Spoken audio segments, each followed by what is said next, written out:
Bueno, este informe es el informe 5 en el cual veremos la pérdida de carga por los sistemas de serie, paralelo y mixto.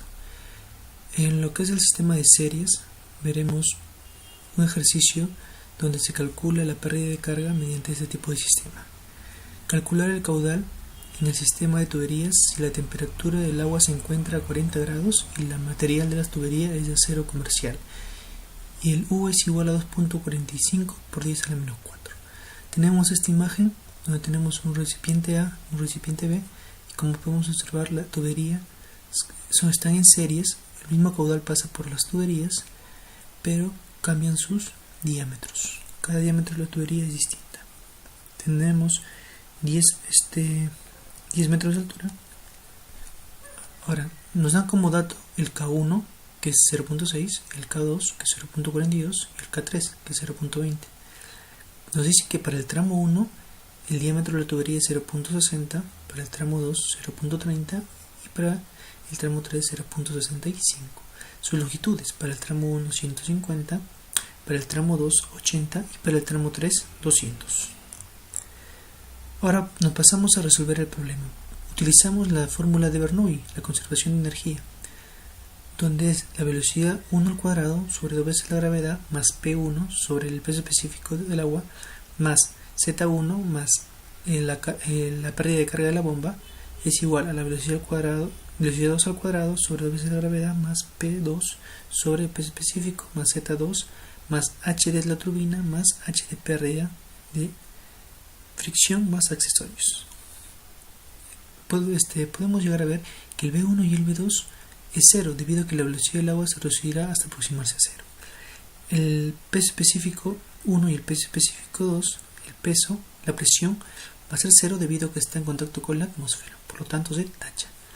El Z1 va a estar dado por la altura y por donde colocas el eje de tus coordenadas.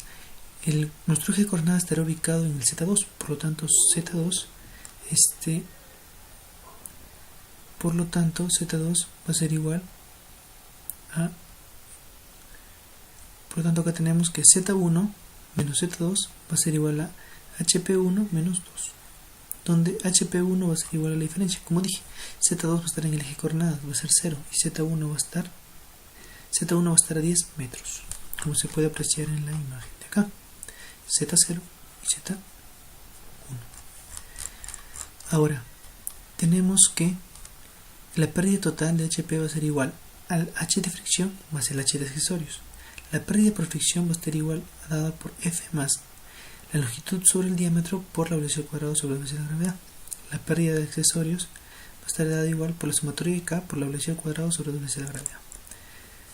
Reemplazando en la fórmula de HP1 tenemos que un F1 más 150, que es la longitud, sobre 0,60 por la velocidad 1 sobre 2 por la 9.81, que es la gravedad, así sucesivamente para cada uno de los tramos, más el K que nos está dando como dato para cada uno de los tramos.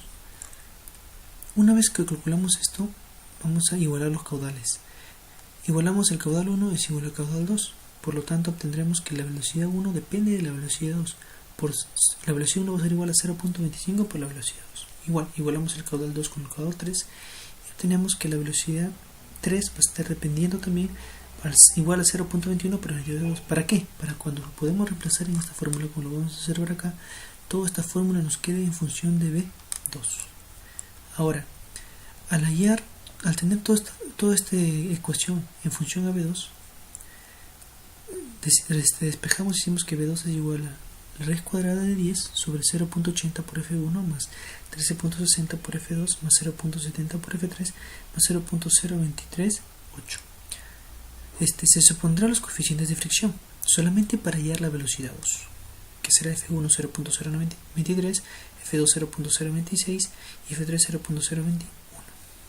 Una vez reemplazados los valores, obtendremos que la velocidad 2 va a ser igual a 4.94. Esta velocidad 2 vamos a reemplazar en la velocidad 1 y en la velocidad 3, que está en función a la velocidad 2. Y tenemos que la velocidad 1 es 1.24 y la velocidad 3 es 1.04. Ahora hallamos los coeficientes de fricción verdaderos. ¿Cómo lo hallamos? Con el número de Reynolds, que es B, la velocidad por D sobre la viscosidad, nos sale que T sale 3.04 por 10 a la 3, y con la rugosidad relativa, que va a ser debido al material sobre el diámetro, que sale 0.00008. Con estos datos de Reynolds y la rugosidad relativa, nos vamos al gráfico de Moe y con ello determinamos el F1, que sale 0.032. Igualmente, si realizamos para el tramo 2 y para el tramo 3, obteniendo sus Fs respectivos. Reemplazando en la fórmula esos nuevos Fs obtenidos, obtendremos una nueva velocidad, que será la velocidad de 3.96, y esta velocidad 2 la reemplazamos igualmente como hicimos anteriormente para la velocidad 1 y para la velocidad 3, obteniendo esas velocidades. Y finalmente se calcula los caudales de cada tramo. ¿Cómo? Ya una vez obtenido el área, ya que nos han dado el diámetro, obtenemos las velocidades en este problema, multiplicamos área por velocidad y obtenemos el caudal. Ahora pasamos a un ejercicio por un sistema en paralelo. Se muestra un sistema de tuberías en paralelo. En el estudio de presión, los paralelos A y E son 80 y 50 respectivamente. Calcular el caudal a través de cada una de las ramas de los arcos. Suponer que S es igual a 120, el coeficiente de Heisen-Williams, que es debido a que nuestro material va a ser acero para todas las tuberías. Donde nos dan como datos los diámetros, las longitudes.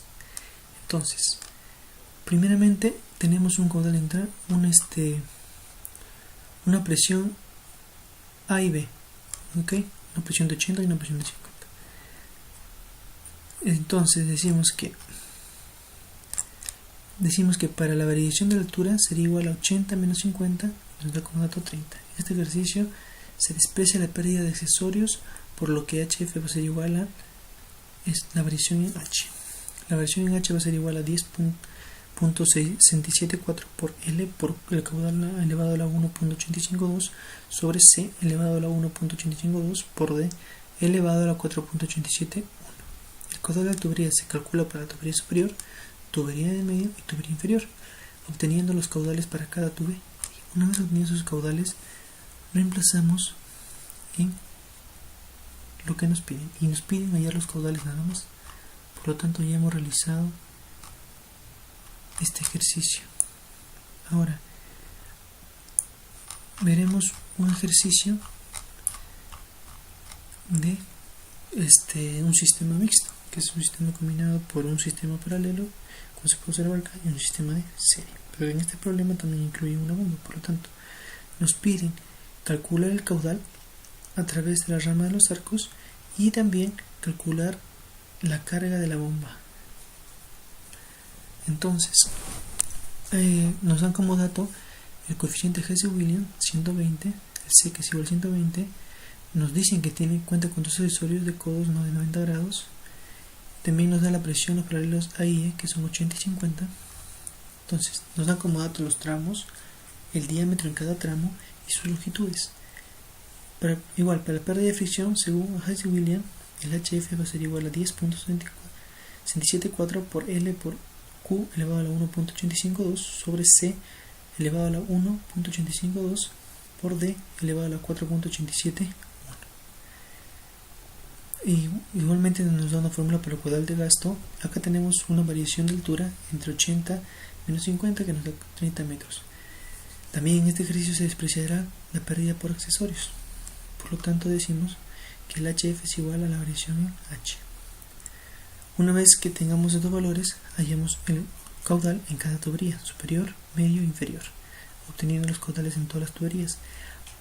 Al sumar esos caudales, obtendremos el caudal de salida, ya que el caudal que entra es el mismo caudal que sale, debido a un sistema. Esa es la función de un sistema en paralelo. Una vez obtenido el caudal de salida, ese caudal será el que se va a dirigir hacia el sistema en serie. Por lo tanto, tenemos la presión 1, que es 180 kilopascales. Entonces hallamos la velocidad 1. La velocidad 1 va a estar ajustada en el punto de salida de ese caudal. Entonces ahí con el caudal 0.46 hallamos la velocidad de inicio, que es 2.89. Entonces el Z1 se va, porque el Z1 estará en el eje de inicio. El H de bomba se queda, la velocidad 2 por presencia de porque se queda en reposo. La presión 2 está en contacto con la atmósfera, no hay una carga de turbina, no hay una turbina, se elimina. Entonces me queda que HB va a ser igual a 11.23 más la pérdida por fricción más accesorios. La pérdida total de carga por fricción y accesorios, primero sería por fricción, que es, como expliqué anteriormente, es por el método obteniendo el número de Reynolds y obteniendo la velocidad relativa. Con esos dos valores obtenidos se va al gráfico de Modi, donde se determina que F es igual a 0.017. Ahora, para hallar el H por fricción, tenemos que SF, el coeficiente de fricción, por la longitud sobre el diámetro por la velocidad al cuadrado sobre la velocidad de la gravedad, y obtenemos un H por fricción de 8.04. La pérdida por accesorios, contamos con la sumatoria de entrada más la sumatoria de salida de accesorios más la sumatoria de accesorios, que sumatoria de entrada no va a haber, como dijimos anteriormente, no se cuenta con la entrada de accesorios. En lo que son accesorios contaremos con dos codos de 90 grados y su valor obtenido en la tabla es 0.25. Entonces multiplicamos con el codo 2 por 0.25 y nos obtenemos el valor de 0.50. En salida hay contracción, por lo tanto 0.04, 50 más 0.04 es 0.54. Entonces, una vez obtenido ese valor, multiplicamos en la fórmula y obtenemos el H de accesorios, que es 0.23. Sumamos, finalmente se calculará el total de la carga. Sumamos el H de accesorios más el H de fricción y obtenemos el HP, el H de pérdida, que será 8.27. Entonces, para finalizar, para hallar la carga de la bomba, igualamos, teniendo nuestra ecuación, que es 11.23 más el H de pérdida que ya hemos calculado. Entonces obtendríamos un H de bomba de 19.5.